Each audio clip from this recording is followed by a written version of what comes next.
Welcome to the Self-Funded with Spencer podcast. Healthcare is broken, and we aim to fix it one conversation at a time. What's up, everybody? Spencer Smith, host of Self-Funded with Spencer, here to introduce episode 45, featuring Mark Combs of SelfInsuredReporting.com and ACA Reporting Service, no S.com as well. For those of you that don't know Mark is hilarious. He has a video that went viral for his ACA reporting service company that features him sitting in a chair with a backdrop that looks like it's in like an island or somewhere. And then the video slowly pans back where the camera comes out and you see this big giant marlin sitting on Mark's lap. That video, which is an insurance-related marketing video, has 330,000 views on YouTube. It's crazy. But what it does tell you is that you have an opportunity to get creative, have a little bit of fun, think outside the box, and if you do, insurance doesn't have to be boring. That video has so many comments where people said, I watched the whole thing, this is the funniest commercial I've ever seen, and he produced it on a very shoestring budget as well. You don't have to spend a ton of money to get a good product. And so not only does Mark do that, but we talked a lot about his company, SelfInsuredReporting.com, which is automating the reporting process for the financials for self-funded employers, for their monthly claims, their aggregate, their stop-loss claims, the reimbursements for the stop-loss carriers.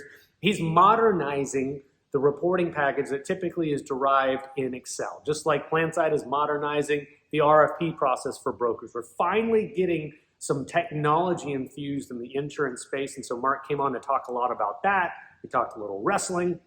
We talked football. We talked to him growing up in Atlanta. We talked about how maybe some of his inspiration for his marketing stuff comes from bourbon. Whatever your process, I won't obviously judge it, but Mark is a great guy. He's hilarious. He's very, very smart. He's very successful, and he loves to tinker and build and solve problems for the industry. So I think you're going to have a lot of fun listening to episode 45 with Mark Combs, SelfInsuredReporting.com, and ACA Reporting Service.com.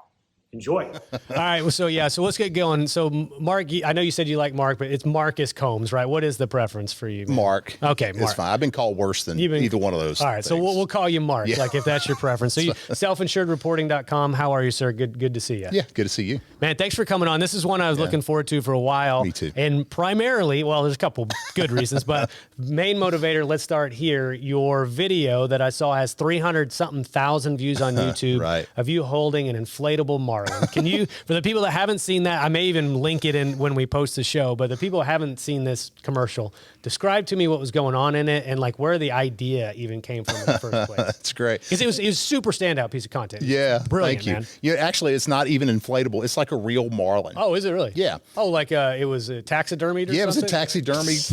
Right, so it's like, that's even funnier. I know. And so we moved into a new office years ago, and Trent, who's my best friend in the world and partner, was going through the office and stuff, and he came out. He's like, "Hey, check this out." He's got, where does that fish is huge? Was it on the wall at the time? Like no, mounted, it was just like stuck in an office that it was left there for the people that were before us. And so this fish finds its way to lots of things. Like it'll show up in meetings. The fish was everywhere.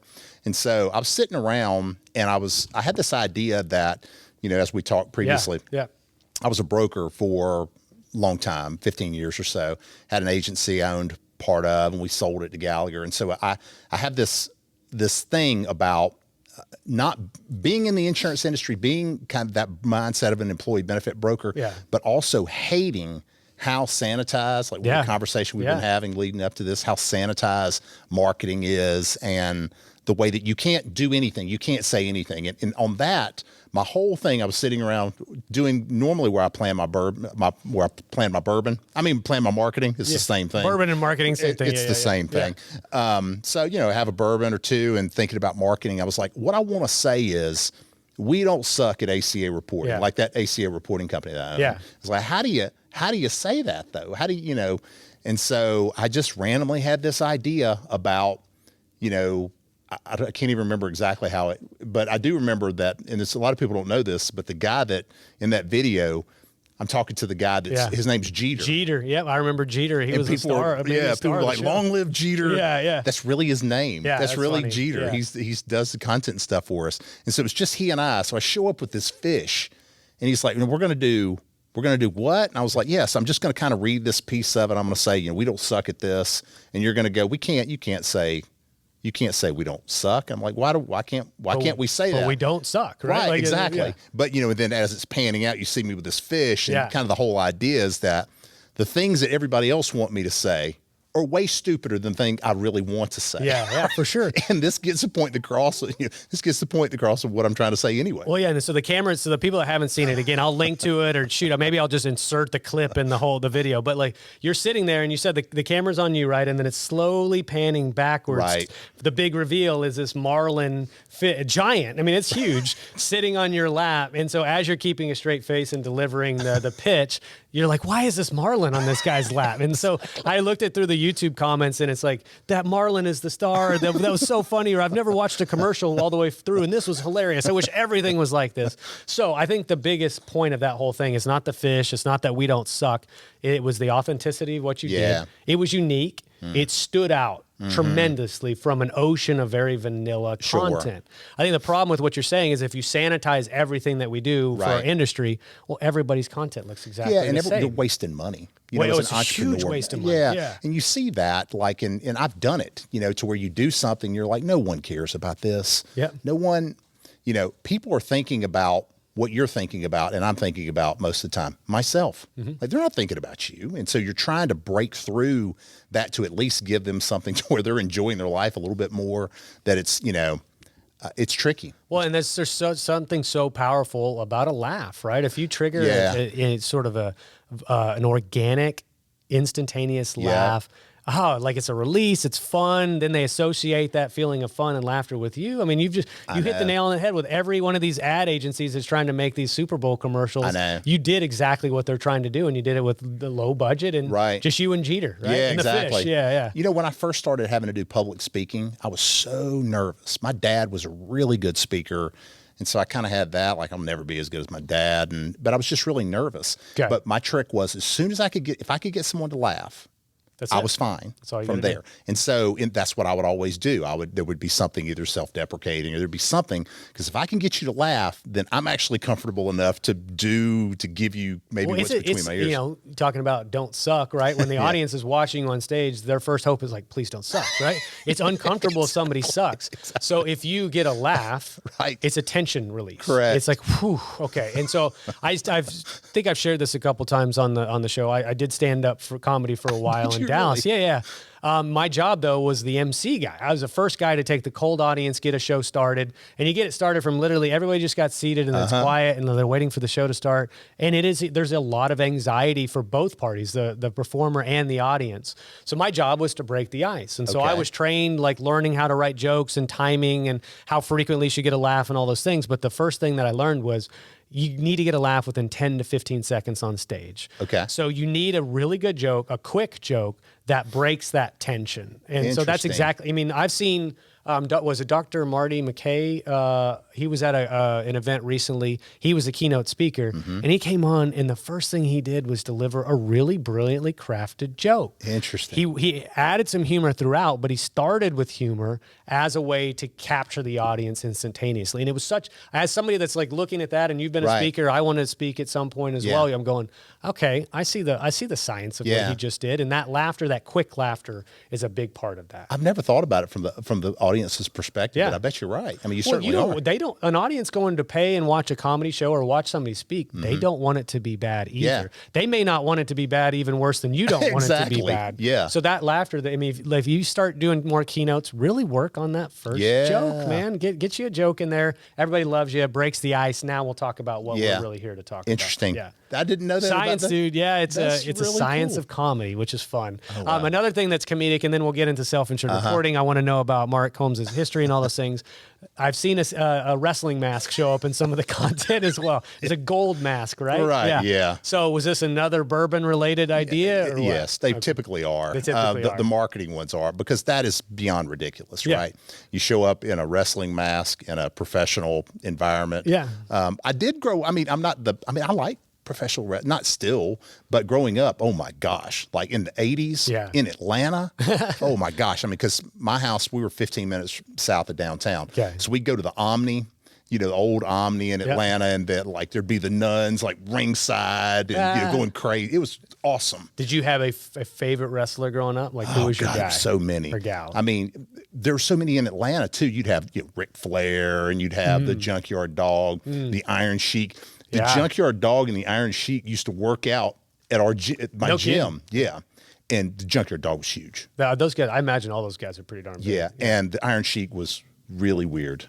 Was he really weird? Strange. That's funny. Yeah. These huge, he wore those like curly boots. Like he had a boot at the end that like curled. Yeah. I guess if you're a wrestler and everything you do is kind of over the top and absurd, you might as well just live that life, right? Like you might as well just go all in on that, kind of like method acting for like Daniel Day-Lewis or something. But so I told you about my buddy who he does wrestling at a local wrestling. Mr. Legs. Mr. Legs. Shout out to Tommy, who's been on the podcast too. I'm gonna have to share this episode with him because he'll relate. But Roddy Rod Piper was one of my big the Bushwhackers, the brothers that came in and did this little deal. And of course, I grew up in the Hulk Hogan era. Him and Jake the Snake and some of those guys. And of course, that was WWF. That was which was a different thing at the time. Okay, see, now you're gonna have to explain all these things to me. I don't remember it all. Like WWE and WWF and all that stuff. I just remember it was different. I don't remember. I remember I had like the little figurines as a kid. Like I got for Christmas. I'm like, come off.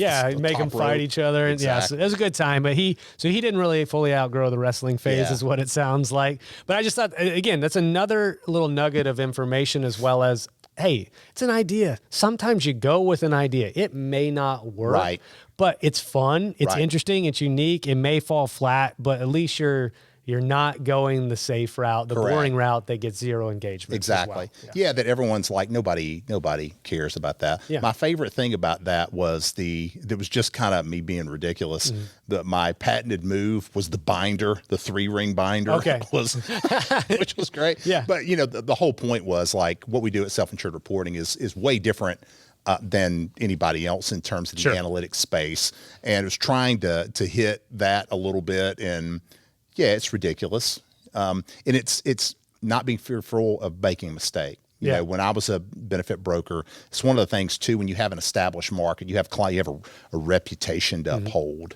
It's like, what does that mean? Anyone who's been around me knows me that I'm a little quirky. Yeah. And so they're already bought into that anyway. Yeah. So, and that's just the point, right? They know you, they've bought into you, right? They want to do business with Mark. And I think that's if I could beat this drum loud enough, it's just like bring you to the equation, right? Like there are you could take a risk, you could make a mistake. Maybe there's a little bit of ramifications, but as long as you're not doing something that's just radically controversial for the sake of being controversial, you can be human and be fallible, and people are going to forgive you for that at the same time. Now, and I think there's a couple of things on it that you have to be really good at what you do if you're going to do that. That's fair. Because, if you're not really good, then you're a sideshow. Now you just need to be a comedian. Yeah. But there's been some times that I've seen some things like from a marketing perspective used. I can remember one that it was a broker that was advertising something, and so in a professional environment, in our environment, right? And it was this picture of these girls. I want to say they were all in bikinis for like this event. And I'm going, all right, now that's wrong. Yeah, like what is this? Yeah. Like, what is that? Yeah. Like, are we trying to, this isn't Maxim Magazine. Yeah. And that was weird. Well, and so that's an example, right? Clearly there's nothing that relates to what you're doing there. And that's an example of like, that's probably too far. That's exactly right. Okay, you tried something, just know what you effed up on that one, right? And don't do that again. But like, I think the point of a post I made this morning is like, by very nature of being on LinkedIn, there's a certain demographic of professionals. Right. But the suggestion that we don't have personalities underneath our professionalism. So it's not TikTok. It's not Maxim, right? We're going to do a little bit different, but it doesn't mean you can't still infuse your personality and who you are into what you do, right? Yep. And I think, don't forget that we're all professionals. Right. We're all human beings, I think, first. One of the big risks, I think, that if we're talking about any organization, but specifically brokers, is that everything is so buttoned up and tied up and everything that there's no personality. Yeah. So you end up with the lowest common denominator in any of that.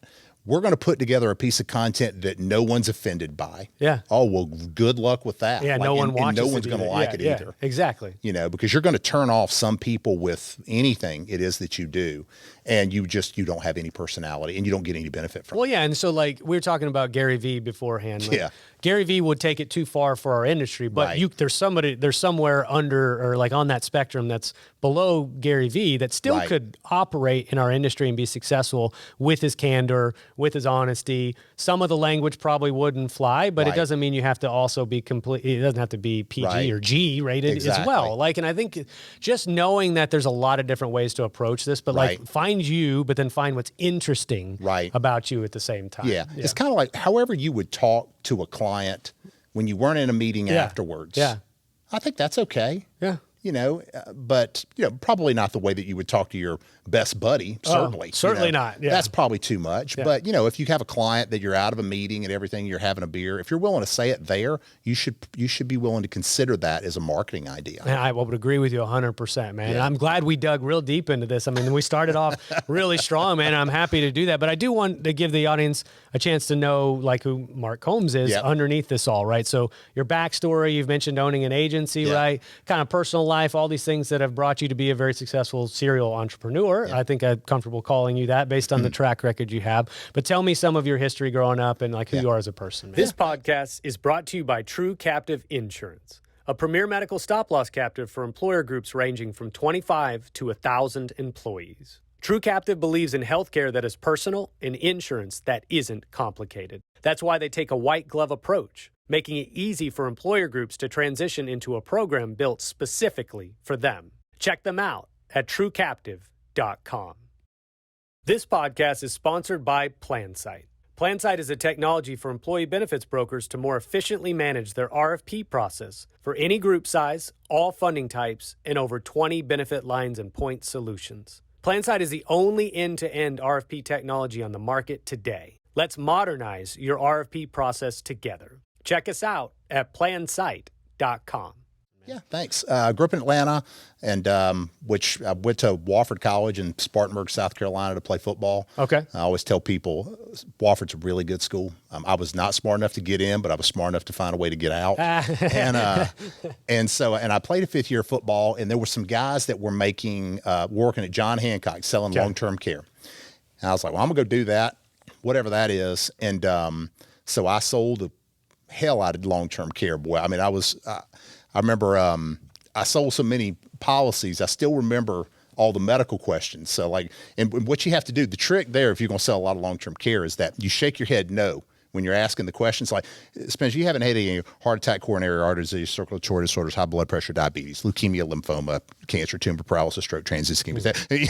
So I remember them all. So you just say, no, you don't need all that, right? And so I did pretty well there. But I had a friend of mine that said, he goes, Combs, there's this thing called a CFP. And a CFP makes $100,000 a year. Okay. I was like, you couldn't spend $100,000 a year. That's unbelievable. Yeah. I was like, so that was the end of my research. You can make that's what I'm going to do. Okay. And so they said, well, you need a bunch of experience. So you're going to have to become a COU, a CHFC, and then you can sit for the CFP. I said, okay, I'll just do that. Okay. And I stopped listening to the radio in the car. And I turned my car into a university. Okay. It's the biggest piece of advice I ever tell young people is that all I did was study. And in 3 years, I was a COU, CHFC, CFP. Okay. I got hired away by Marsh. And that very first year, I made like $110,000 a year. Like, it's just that the education was the thing that perpetuated and gave you the ability to make the money. Is that time frame typical to be able to accomplish those designations? No. So that was really fast. Very fast. Okay, cool. In 3 years, I did that. And so what is a typical time frame? 5? Never. Never? Really? Yeah, okay. People don't do that. Like, very few people even have those credentials. And that's just something like conversations I have with my son and godson. Like, it was willing to put in that little bit of extra effort. I wasn't killing myself. Well, then that same friend came to me. He goes, Combs, there's this thing called a CFA, Chartered Financial Analyst, and they make like $200,000. Like, you couldn't spend. Yeah. You can, by the way. Yeah, you can. Yeah. And so, that was a different animal. That took 300 hours of studying a year. 300 hours of studying? A year. Oh, geez. For 3 years. Okay. But I failed the second year. Oh. And you only can take it once a year back then. Okay. And so it took 4 years. Okay. So I got all that done too. And sure enough, so education to me was really, really important. It became that way. I did not start out that way. I mean, I had a 2.4 GPA, at the end of my second semester, sophomore year. Okay. I was convinced everyone was studying behind my back. I wasn't even aware of it. I just was clueless. But it was, honestly, it was just about trying to figure out a way to make money. Well, I was going to say, was money at that Yes. point, that was the motivator, right? Yes, 100%. It's a powerful motivator, Yes. right? Especially you start thinking about your future, the possibilities, right? And hey, if that's the thing that got you to go dig in deep and get all that education and make yourself more valuable in the market, like whatever you need to do that is great. Right. So one thing I wanted to say before we move on though, you're the person, like, you could on LinkedIn put like 7 different acronyms after your name, like a bunch of commas and acronyms, and all of a sudden your name gets like 3 lines long. Right. I don't think you do that, which I kind of appreciate that you do. But so so what is it? CHL, CLU, CHFC, CFP, RHU, REBC, GBA, CFA. Oh my God. It's stupid. Well, hey, you're accredited. You've got proof. To me, that's proof this guy can study, retain knowledge, and he's got useful information that can be applied in the market. Correct. So that's kind of what those my CSFS, the Certified Self-Funded Specialist, is just one of those things, right? It's like, hey, at least he kind of knows this space, and it's a little stamp on your, your kind of CV. Right? Yep, exactly. So you did that. So you got that motivation. Now, was there like, hey, a buddy comes to you and says, well, if you do this, you can make $300,000. I can't spend. Okay. Well, it kind of changed, right? And so I did real well at Marsh, and I got hired away. I was employee number 6 with a guy who became a great friend, a guy named Brandon Guest in Charleston, South Carolina. He's still, I think, the smartest human being I've ever met in the employee benefit field. Genius. And we grew an agency from 6 employees to 40 or 45 and sold to Gallagher in 2011. And I made it in impressive 6 months post-acquisition. Okay. I always joke and say it was my first 3-hour expense report. And I was like, screw this. That's sometimes you get into corporate and think, I've been in the corporate world and there's a value in the big corporate, right? But there's also some headaches of being in corporate. And that's a clear example, right? About sitting down for half a day and doing your expense report for the month. It's like, ugh. I know. The truth of the matter is Gallagher's great. I mean, it didn't have anything to do with them. The biggest thing was that for me, and this was back, 2011, everything was requiring, I had to be present like for everything, every sale. And so like, when you're in Charleston, South Carolina, it's beautiful, but half of your world is an ocean. Okay. So you got a semicircle of people that you can get to, and there's only so many people there. So how, at 34 at that time or 35, how do you sell more things to more people to where you're not going to be able to be there physically? And so that was kind of my mindset. So I knew that I had to totally, basically recreate myself. And had a close friend that got killed in a car accident I played college football with. And so there was some reasons too. And so like up to that point in my life, I put a LinkedIn post on this not too long ago. Everything had worked. And that was the end of that. Like everything I touched stopped working. And recreating yourself in a different way is hard, regardless of who you are, how competent you are, how hard you work. It's just hard. Well, I was going to say real quick, that's kind of the hero's journey. If you kind of break down like how movies are written or stories are written, right? Like you've got the real world, the normal world, and all of a sudden the hero gets thrust into out of the normal world, and they work their way back up to becoming something greater than they were prior. That's kind of what it's like early on as an entrepreneur sometimes, right? It's like everything I've done and accomplished is great, but now I'm starting from zero and figuring this thing out. I've almost gotten to where I don't know that you can have the final result without having that. I think that they're so intertwined that it's like that experience sows the seeds that you're ultimately seeing, like that I experienced today. Like you don't get one without the other, and but it's painful. It's very painful. Not everybody. I think it also suggests that the people that you see are successful today, there's probably 10, 15, 20 years of hard work and failures and mistakes and pivots and all those things to get them there, right? So like, it's not like, oh, I've just always been successful all the time. There's rare people that's the case. Most people, that's not the case, right? I was talking to my mom too, and she was like, well, you deserve it. And I kind of get real uncomfortable with that. Because I'm like, all right, there's a lot of people. When my parents had divorced, I stayed very close to my dad, but there was a period of time Mom worked 3 jobs. Like she worked harder than I worked. Like there's a lot of people that work hard and don't get a little bit lucky. You go, well, you're self-made. Oh, really? I had lights so that I could actually do my homework at night. I never had to worry about a meal, as you can tell.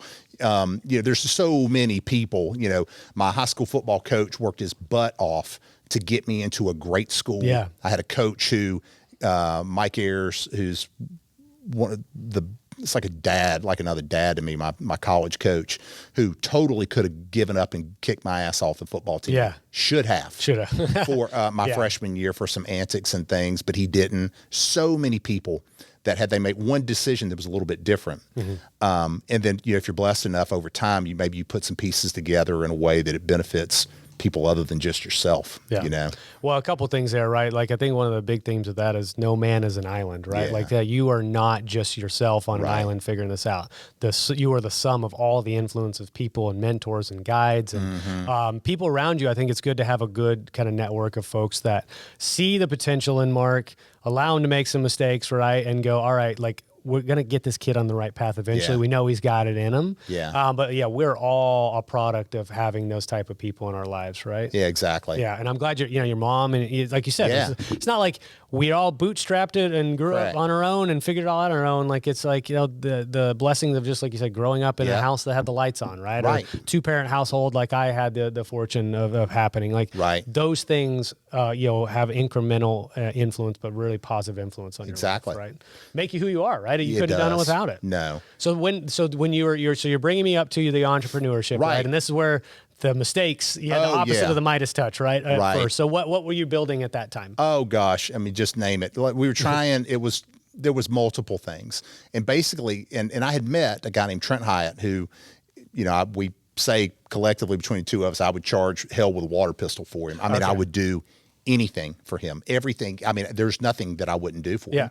And it's vice versa. I mean, he's like a little brother. He's a genius. We do everything together, every company, anything I'm ever involved in for the rest of my life, I want him involved in, and vice versa. And so we became very close, and he's wired the same way. And we're just like, we're either going to figure this out together or we're not. I never had that level. I mean, if you can ever find that, God, it's so good when you find people like a real team. And, the other thing too is about being a broker. I hated the way that you're like, your business is like you're being yanked around like a dog on a chain by your client's emotions. I was not doing that crap anymore, period. Yeah. People know, and I've gotten sideways with some clients, and like, if people are unreasonable, I just go, let me help you find somewhere else to go, because I don't want you here. You're driving us crazy. Yeah. And I'll tell people flat out, like, now, that we don't exist for our clients. We exist for our employees. Okay. And we take care of them. And guess what happens? Because we take care of them, they're going to take great care of the clients. We know that that's a reality, but we don't get it backwards. Okay. We start there because we're just close knit. We know we exist.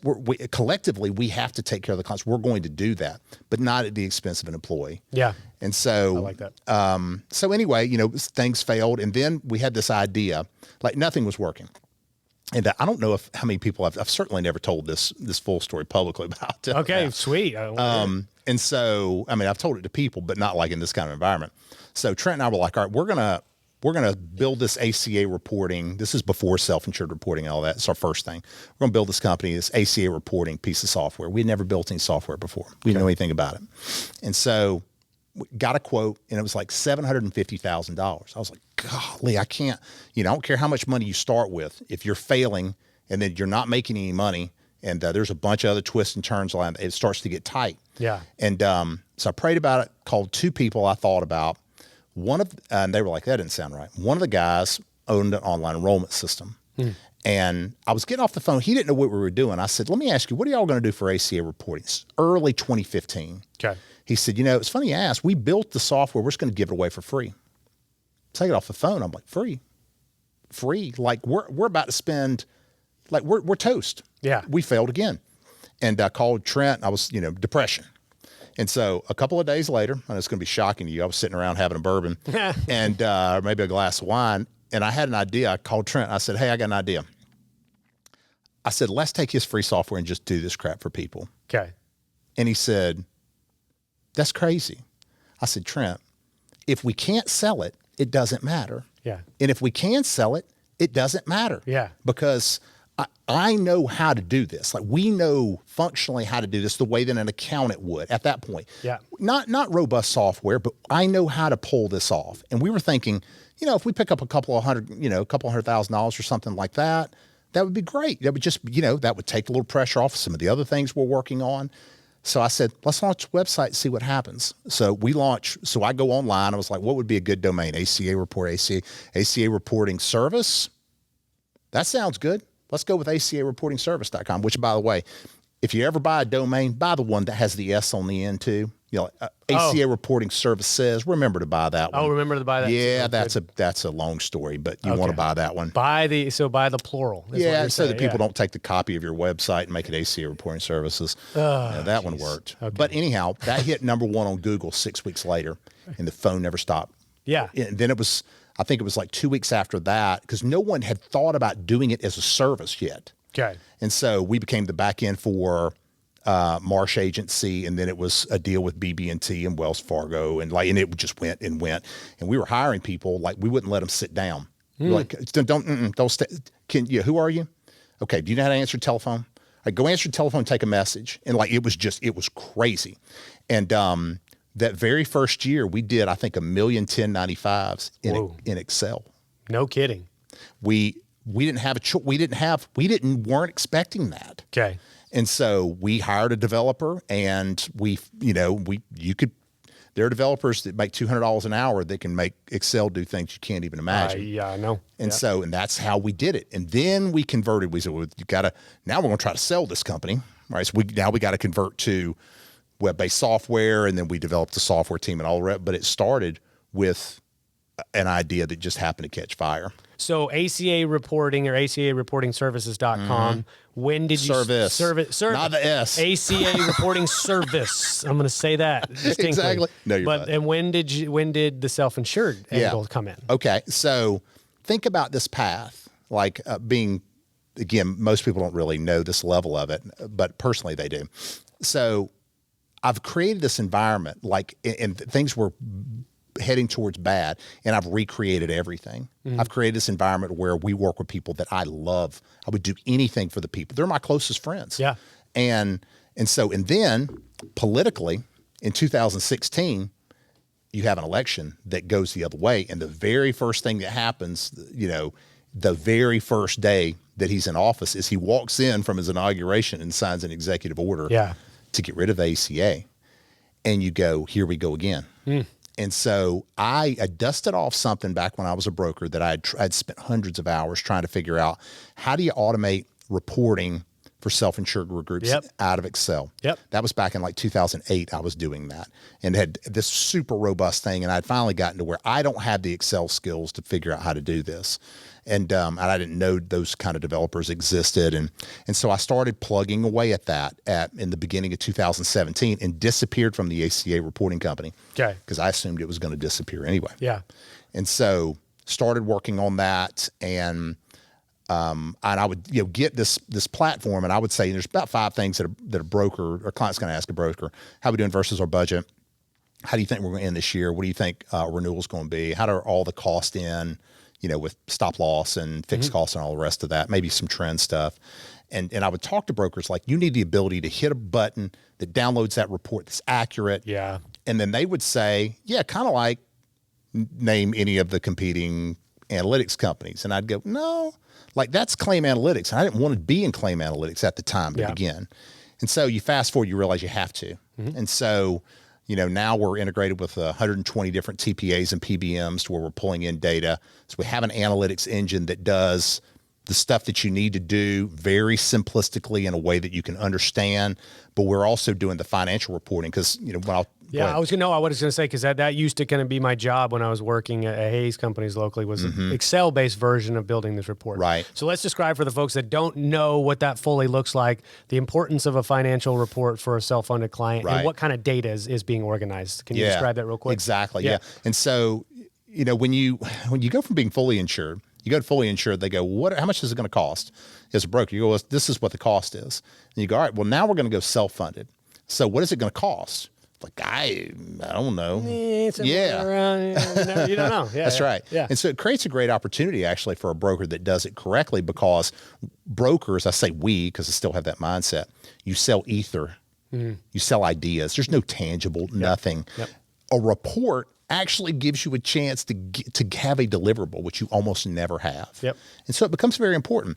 And so that's a big piece of it. And the client has these questions about financially, where are they going? What should they expect?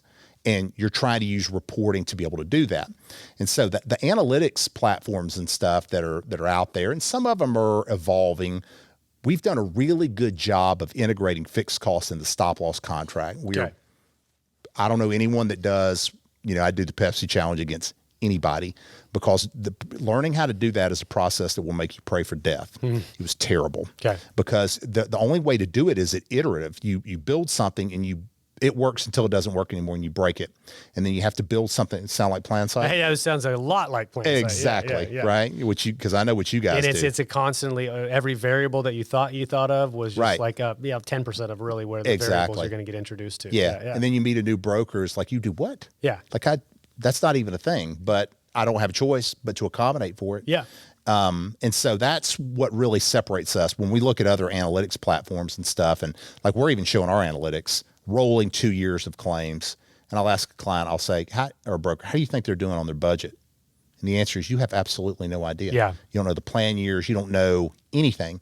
And so what we're doing is we're look at things from an analytic perspective, but also from a reporting perspective, automating all of that so that you're not doing it manually. And here's a novel idea. You actually have time to look at the report. Yeah, you have time. Hey, so that's kind of the point I was getting at with when I was doing it manually. Out of any given month, based on the number of clients I was managing, at least 2 weeks were dedicated to me putting together a manual-based version of what you do, right? So we understood at Hayes the importance of that to tell the story of the strategy and to prove that it's working, right? Exactly. To quantify that. But the labor to do that was intense. It was complicated. You're talking about source reporting, and you mentioned incurred versus paid while we were having coffee, and not knowing to pull the report on the right, time frame. Correct. And then trying to make it sync and actually be accurate, and then pulling in RX if it's from a separate. All these things, that's a difficult thing to do. Yep. And so if you have the ability to free a person up, it's kind of the same thing we do at Plan Sight, to free your marketing people up, not to transcribe, but to analyze the results instead and take a look at what's going on instead of spend all of their day just building the thing that then they push out the door last minute to a client. That's right. And go, whoa, we'll look at it for the first time together because we haven't had time to look at this. Yep. I think that's kind of that freedom of the time that you would free up with something like Self-Insured. Yeah, and it's a huge time savings. And we try to do things that are strategic as well. We're pulling out insights of the data going, okay, well, here's a great opportunity for manufacturer's assistance programs on high-cost drugs or whatever, different ways that would be simplistic. Because a broker, this is something we talked a little bit about, that the industry, I don't know if brokers are actually even aware of it, but I have an interesting perspective, right? Because I have being a broker, like my mindset, but now I have exposure to stop loss carriers and, the PBMs and the TPAs and like all these different things. And there's a mindset in vendors, other cost containment vendors and all the rest. And there's this mindset that brokers are just lazy.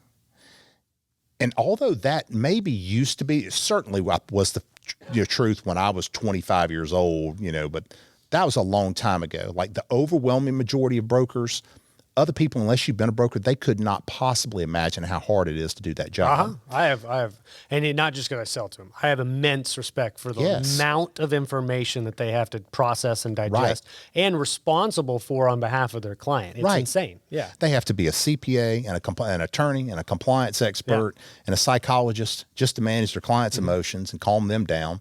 And like they have to do all these things, and so it's not that they can't. It's like how you have to go home. You have to sleep eventually. You can only do so much based upon what they've got. And so they get a bad reputation, probably don't even know it, but at least the side conversations, broker's just lazy and they just don't want to do this. They'd love to do that. They don't have enough bandwidth. And so certainly something to where you're automating, you're freeing up that to any extent is important. Also, I think like as far as midpoint to midpoint underwriting and financial projections and all that, Thing we'd always say at our agency is that a surprise client is the one that fires you. Yeah. The ones that aren't surprised, that you're constantly moving forward. Brandon, my partner, taught me that. He said, you always have to keep a client moving forward. Never let them sit still. Okay. Because if they sit still, they fire you. I think that's true for any client. Well, it's true. And I think the frequency of the touch points were one thing that we kind of honed our sales process on with our client is like, hey, you're going to get a monthly reporting package from us. Right. You will know month to month how your plan is running, how things have changed, how we're tracking towards budget, and not just, maybe at 6 months we give you one basic report that it was just, we passed you the TPA report and that's all it was. Or at renewal, it was like, surprise, you've run really bad. Correct. And here's what we're going to try to do as a reaction to that. There was a forward thinking nature to that. And it was a commitment to add a higher level of service, I think, to the client base as well. But that taught me the importance of the financials, one. But I think what you're getting at is the frequency of keeping your client in the loop of how they're at their own budget is being spent. Exactly. Yeah, and I think that's sometimes, again, maybe the market is moving away from that notion of laziness, but we were winning business at that period of time based on other brokers' laziness, for sure. One of the tricky things too right now is some larger brokers, they have centers of excellence. Yes. All right, so here's a redefinition of what that is.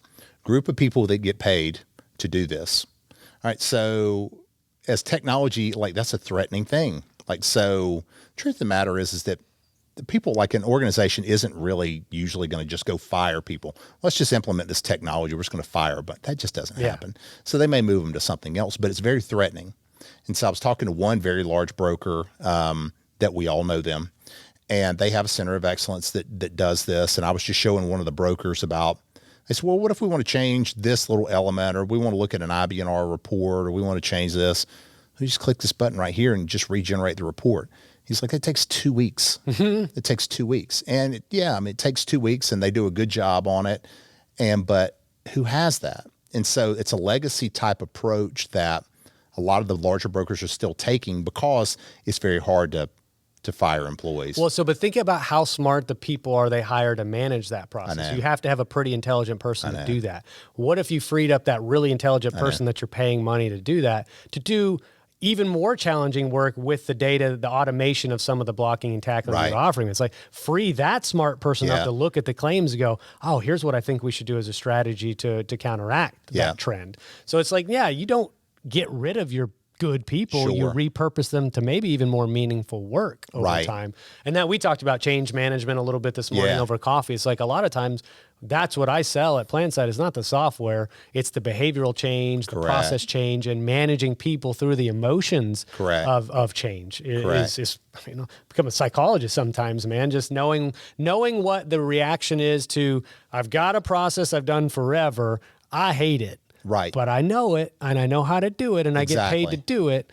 And you're going, all right, let me walk you through a little bit better way. Right. When you sat down for the first time in that seat and had to manage that spreadsheet and you're looking at it and going, I didn't build this. I have no idea what's going on here. You figured it out over time, right? And then you learn to manage it. That's right. The same thing will happen with any piece of software. There's a little bit of a learning curve, but if the vision on the other side, long-term of what we're selling sort of aligns with what you're trying to accomplish as an organization, well, dude, come along with me or gal, I don't want to call her chick, gal, come along with me for this journey.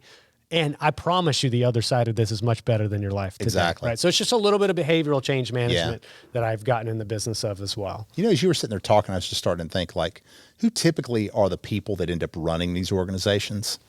And they're the people that make the sales. And so you go from making a bunch of sales, and I can't remember how it's put, but the old adage that you're promoted to your level of incompetency, right? What makes you great in the point of sale and what have you does not translate into managing an organization or people. But think about that. I know that that's not 100% of the time, but in general, they are people that have been in production who have been making it rain. So what do they think about? They do not think about operational efficiency. They think about, how do I make a new sale? Which is why, like, branded reporting and like I showed you this morning, the new broker app that we have where you can pull up and see this stuff. So some of that becomes more helpful to them, at least in their mindset, their mindset. Operationally though, it can be pretty challenging for them just because it's not that's not what they think of first. They go, yeah, that is really cool. That is awesome.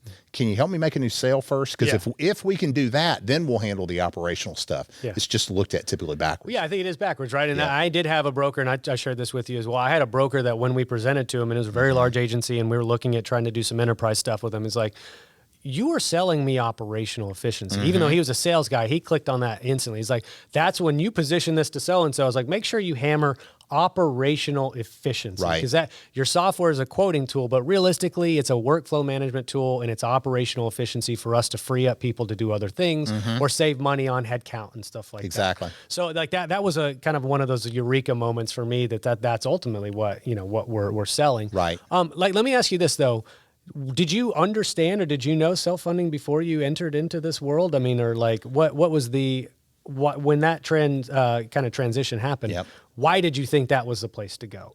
Well, we had a good bit of self-funded business, self-insured business when I was a broker. Okay. And so I did know it, but I did not know it like I had to know it to build what we built. Fair enough. Because we work with most of the stop-loss GAs. And so they're dealing with things that are so complex. And I knew my world. I knew Charleston, South Carolina, the way that we did it in South Carolina, which means absolutely nothing. It means a little bit, but the intricate type things, I'll tell people, it's probably 2 years ago, they were like, yeah, this is a domestic claim contract. I was like, excuse me? Like a what? Yeah, domestic claim contract. Like, so like it happened in the U.S.? I don't know what that means. Yeah. Or, so you have to go, okay, well, that makes sense. For this hospital, and like there's just things I'd never been exposed to, and so we had to learn a lot. Or you have certain things where people say, yeah, this is a family spec deductible. A what? Like a family? That's a thing? A family spec deductible. And other things that like are more commonplace, like, yeah, this contract here is we did a 3.7 the first year, and then we went to a 3.7. Like I didn't know that was, and so there was a bunch of this figuring out. Well, that's just it. Like you get deep into stop loss or self-funding, right? 80-90% just by being, either whether directly or indirectly related to it. And over time, you pick up most of what you need to know of the normal stuff. Then you get into those things as like 1 out of 1,000 clients might do this thing. Correct. And you're like, I've never heard of that before. Correct. Yeah. So even those short contracts, I mean, it took me, I think, over a year at Sun Life of selling stop loss before I ever had anybody ask me for a short contract. Right. I'm like, wait, you can do something less than 12 months? Right. I didn't know that. I didn't know it either. Then what do you do after that 12 months? Correct. Like, and then it was like, well, they want to change their effective date. Well, right. Whoa. And then it was like, nobody told me this, but okay, I see why. Exactly. But those are the variables that I talked about. You know this in software. You'll never, there's an infinite number of That's variables, exactly right. And so you just wait until you get introduced to that and you go, oh, cool, I got a new problem to go solve now. Yeah. Yeah. And when you're having it fed from an analytics system, so just imagine this. There's a couple of things I was going to say on that. The first is helping brokers understand the difference between a budget year and an aggregate, an ag-like report, because you may have, let's just say you're a 12-18 contract. So we know this year, it's a January 1st, we're not having any run-in claims onto the stop-loss contract.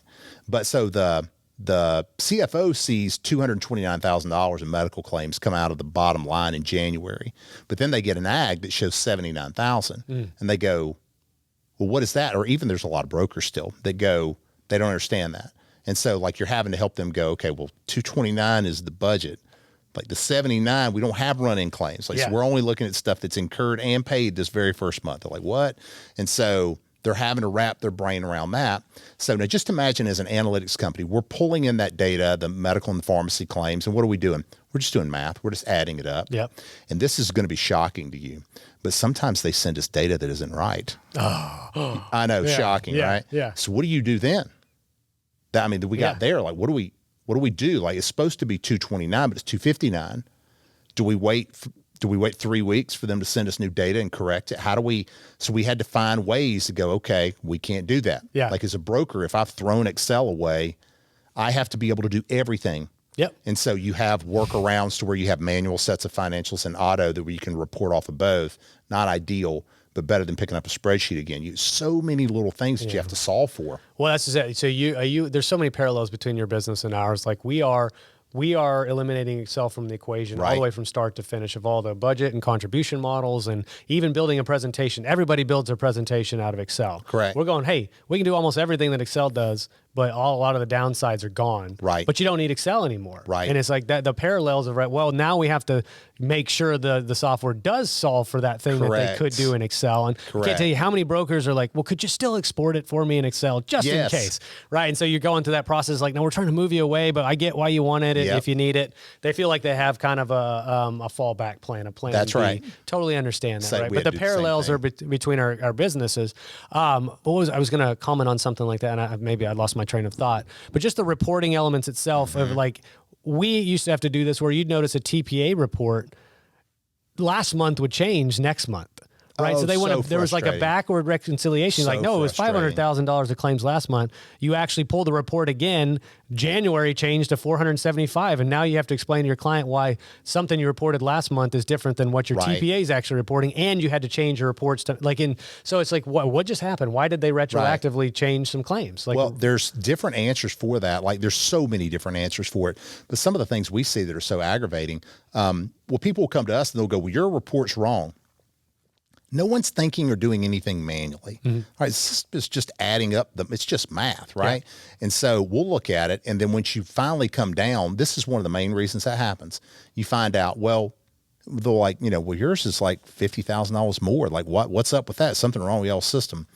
Yeah. And then you start looking, and you go, oh, well, Sally actually had to go on vacation the 26th of the month, so she ran everything through the 25th for that set of reporting. And so there's 5 days of claims or 6 days of claims that just aren't in there because she was going on vacation. Yeah. What? Like, that is crazy. That doesn't make any sense. Yeah. But you see that a ton. Or there's an external PBM like, oh, yeah, we forgot to include those claims. Sorry, stop-loss carrier. I don't know if there's stop-loss carriers. I literally had this conversation 2 days ago, and that was what one of the carrier was trying to reiterate to a broker. Is like, make sure RX claims are in the reports. You can tell me all day long they're in the reports, but if I'm going to underwrite the case based on reports that you tell me have prescription claims in them, make sure they're in there. Right? And in this example, they weren't in there and they misunderwrote a case because of that. Right? And nobody wants to have to deal with the discomfort of, oh, by the way, the numbers we gave you were based on incorrect data. Here's the real numbers because you told me something that wasn't true. Yeah. Right. And or even worse, I mean, we see the ones to where, because we're getting all the claims and they're like, this doesn't match up. Like you're showing there's $300,000 or $500,000. One recently was $500,000 more in stop loss reimbursements than we had. Like, why? Something's wrong with y'all's system. And you find out, no, those are pharmacy claims. And they're like, oh my gosh, they haven't been filing. Oh yeah. Yeah. Who you have has not been filing the external PBM pharmacy claims. Gosh. And so then they're trying to get the stop loss carrier like, oh, you need to pay these. And they're like, we are pricing based on predictability. Yeah. Like that is 9 months late. And this is not timely filing, right? Correct. Yeah, your renewal was based on those old numbers. That's right. Yeah, I mean, I think that it's a disservice sometimes to the carriers. And that was actually leading me into my next question. The data set that you're providing is very useful for the stop loss carriers, right? So it's not just broker-based reporting. Right. These carriers can use really clean, precise claims data to underwrite cases. So how is that? I know you mentioned you work with intermediaries or GAs. Are they using your claims files to submit for RFPs and things like that? Different people are doing different things.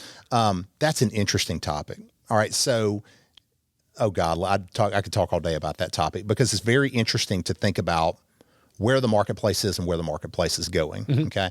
Now, if you go, all right, well, one thing I think that's notable is coefficient, granular. I don't know if you're familiar with them. I am. All right. So that's the Swiss Re Google collaboration to where it's a stop loss carrier. The one thing that they're doing that's really interesting, I know some of those guys over there, they're very impressive. Before they're even quoting anything, regardless of they have some unique, I'm not going to call it quirky, unique things they can do with their stop loss contract, but they're taking in all the data. Okay. Now here's just a question. Who wins long-term? Who wins?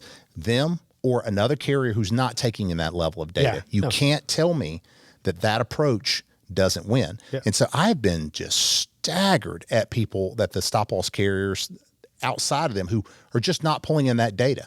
So they don't know think about the new drugs. They don't know any of that to whereas they will. I think it's very short-sighted that I just don't know how you win. I mean, I think about it as an entrepreneur, I'd be freaked out if that were my company. Well, I was actually, somebody's asked me this, and I kind of was speculating on it. And then Dr. Bricker has posted a video. He posted originally when he's awesome. God, he's good. I'm gonna have him on here pretty soon again. He posted about coefficient before they became granular, and he was talking about what are some of the motivations for Google to get into stop loss, and it's exactly what you said. Yes, they want the data. You think about the reports of the robust nature of medical claims data that a self-funded group is going to get. They want that claims data. Absolutely. They want that medical information, right? So yeah, they want to win cases, but I also think they just want the RFPs to collect all that data too, because I'm sure they're using that for other elements of their business as well. They got like on Duo, the diabetes. There's lots of things that they can sell into it. Yeah, I love that piece that he did though about they're looking at it from a bigger market perspective. 100% there. But it's a huge threat. The big tech companies. I think that's a big threat. And so that's certainly going to be an evolution that we're seeing. Like we're working and doing lots of very unique things. But you need more data to be able to do very good underwriting. That's just the bottom line of it. And then just even the cleanness of, like, let's say there's kind of two different parts of the underwriting process for a carrier. There's the initial underwriting, kind of the illustrative quote, based on the basic data set. We haven't dug into all the deep level, 50% of spec claims, the large claimants that maybe when we medically underwrite this case and finalize our numbers. Right. So there's that less robust data set to start to get some good quotes, and then the broker will work with the employer to hone in on which ones they want to go to actually medically underwrite. But that second level of data is really where the magic happens, is getting a quote from illustrative to firm, really dig into who's driving claims. Is there some hairy risk on this case? Right. Can we keep our numbers? Do we need lasers? All those things that we talk about on the podcast in the past. That data set it's what makes or breaks the marketing process, right? So getting clean data to start, a really repeatable, easy to release report, that's one thing. It's layer 2 and layer 3 of claims data that actually gets you to the point of a sale. So are you guys doing a little bit of both of those things, right? I mean, is your reporting structure able to accommodate a stop loss marketing effort all the way through the end? We do. I mean, we have no desire to ever be, we're a technology solution, right? So we're assisting, we're the back end powered by us, essentially other people that are stop loss GAs and other folks that are doing, and brokers directly and TPAs that are doing that element of it.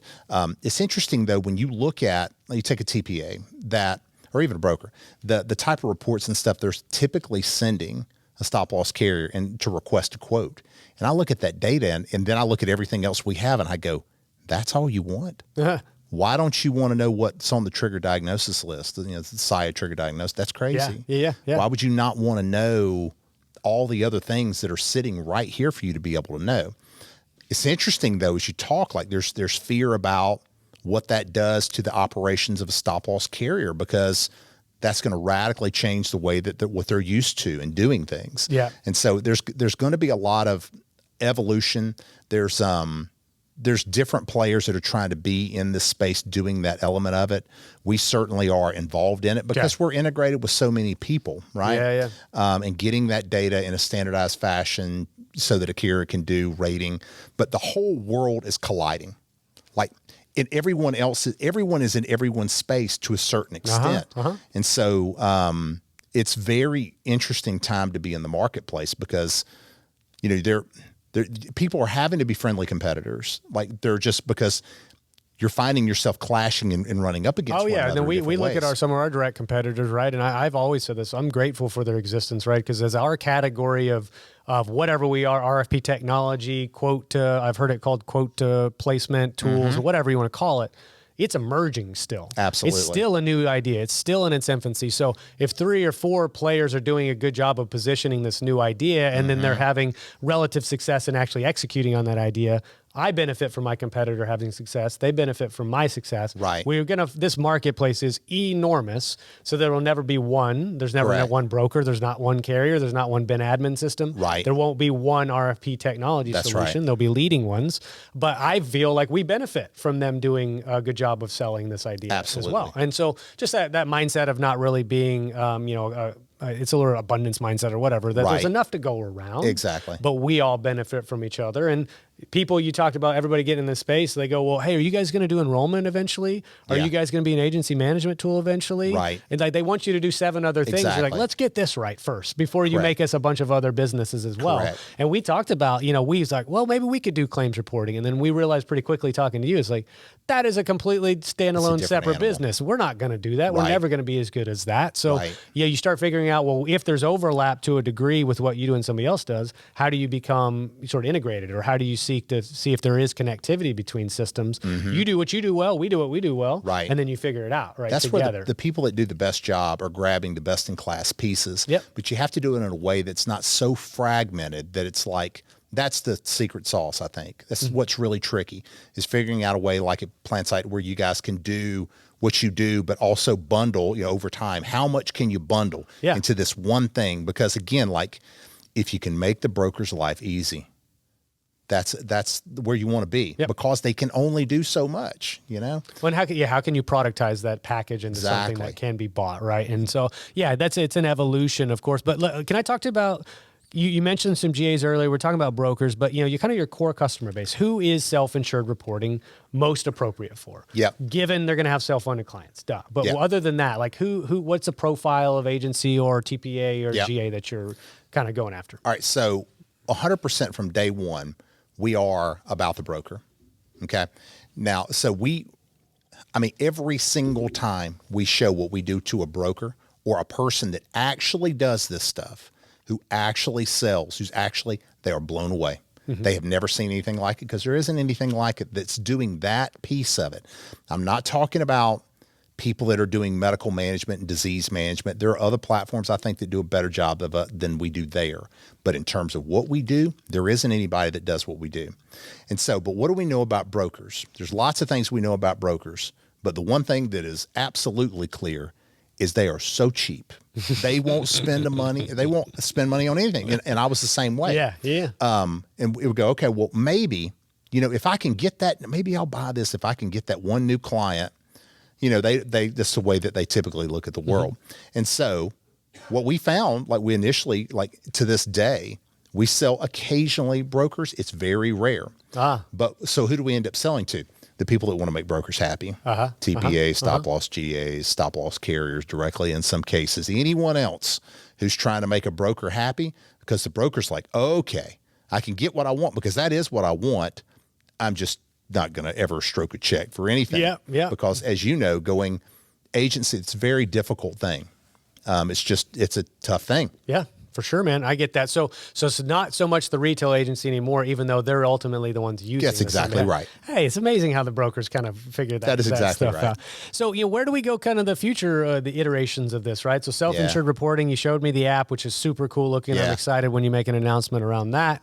But, as you know, in software, like you said, you can't ever sit still, right? So what is the progression, or is there a next step in mind that you even are able to share at the moment as well? I mean, to me, some people know of like a soft launch of an app that we have that's called Plan Well Health, PLAN Well Health.com. It's fully integrated into and this is where I think the world is going. Some people have heard of this thing called the Asheville Project. Others might not. The Asheville Project, you can Google it. The Asheville Project's the most independently researched and peer-reviewed disease management program in existence. Nothing else is remotely close. And so, like if you go to planwellhealth.com and you scroll like on the front homepage, you'll see like, okay, this is a 5-year, 6,200 patient hypertension study. And it will link you to PubMed, right? Not salespeople, not sales content, clinicians. And it started with the city of Asheville in Asheville, North Carolina. I was going to say, so I was there last summer. I figured you were talking about Asheville. Exactly. That's where it started. And the guys who were the brokers around that are good friends, and they still do it today. They evolved it over time. But there's lessons to be learned in the way that they do. But here's the biggest thing. This is just going to be just shocking to everyone.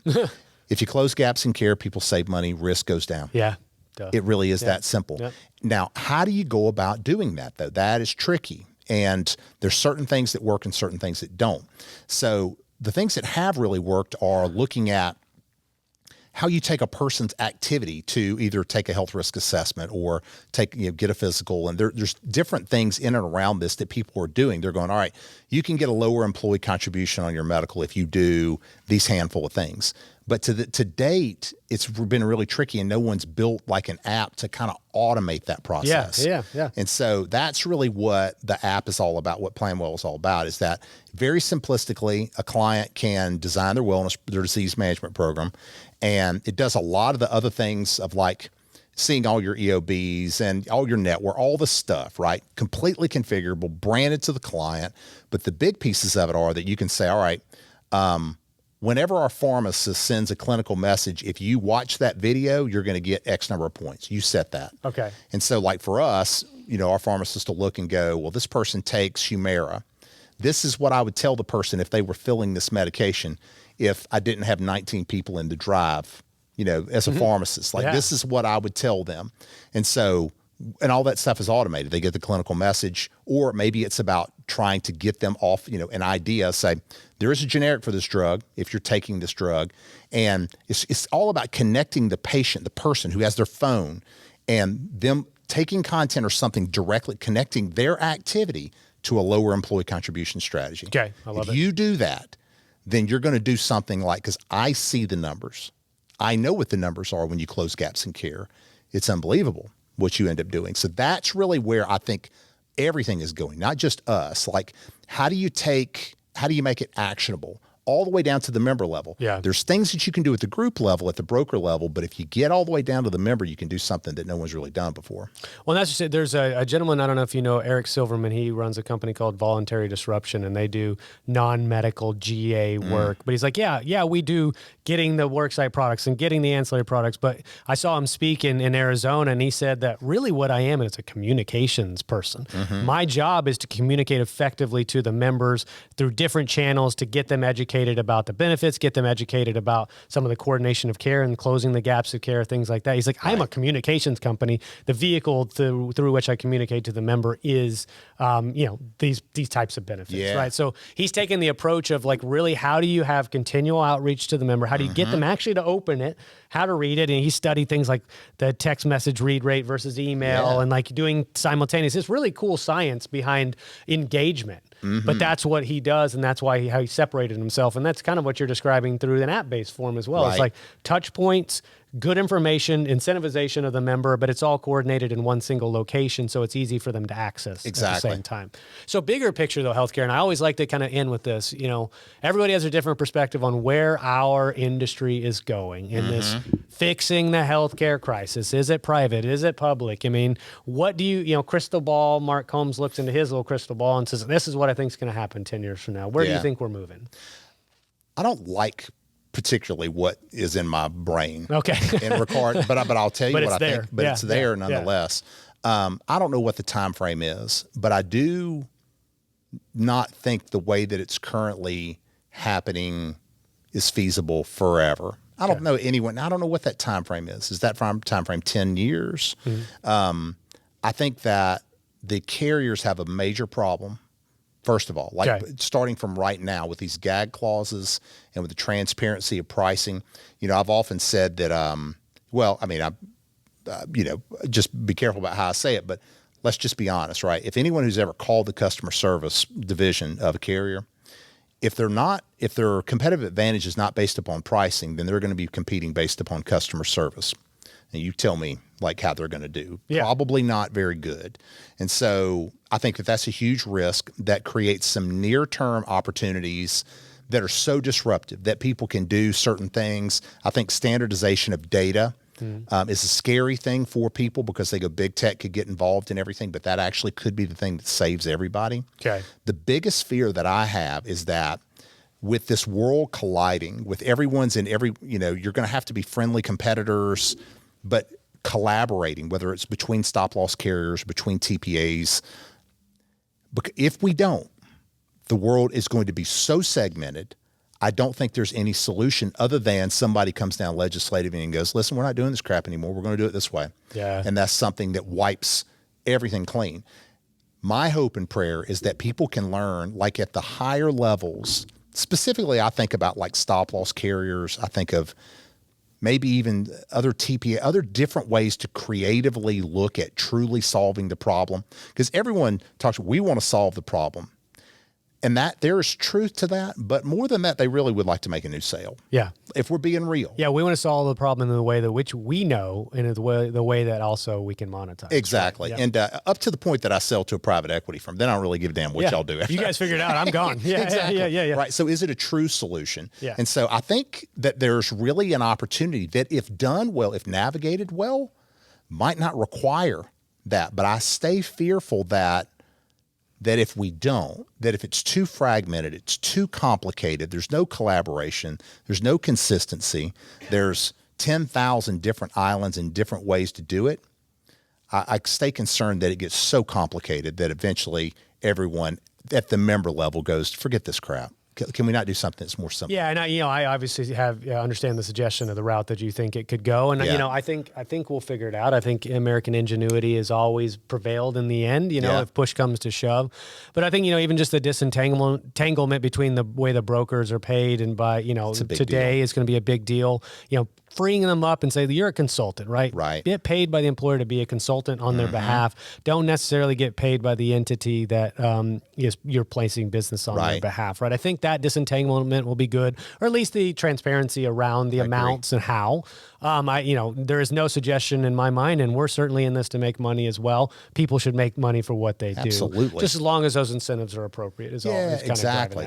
Exactly. It's like you have an attorney and accountants and people you pay by the hour or by the project or whatever. And the world is, the brokers I think are doing, forced now. Yeah, sometimes force is required. Yeah. But there's always unintended consequences of legislation that you think on the surface has good intentions. There's unintended consequences of that. But also sometimes there does need to be a little bit force to push us into the right direction. Right. So land the plane with me, Mark. Closing thoughts. We've had a great conversation. Really appreciate you sharing me everything about your marketing to your companies and your success and your history. But let's talk about what closing thoughts. A couple nuggets. Closing thoughts are, we got to really dig into you working at comedy clubs. Okay. So one day I will. Maybe I'll find the footage that I buried or hidden, and probably embarrassed if I go back and look now. But maybe one day that'll see the light of day again. Yeah. Well, I think the biggest thing I would say is you can't be scared to make a mistake. Mm-hmm. To any entrepreneur, to any even established organizations, I'd plead with them, please just be who you are. Mm-hmm. If you truly believe that we all have something that's unique to give. And so stop being so concerned about what everybody else thinks and just give what you have the ability to give. And whether the world likes it or doesn't like it, at least you're authentic. Yeah. At least and you'll enjoy the process. Your spouse will like you better. Yeah, hopefully. Yeah.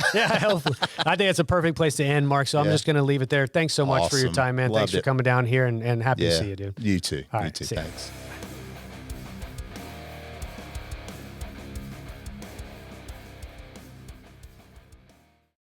Thank you to our podcast sponsor, True Captive Insurance, a premier medical stop-loss captive for groups of 25 to 1,000. True Captive believes in healthcare that is personal and insurance that isn't complicated. Check them out at truecaptive.com.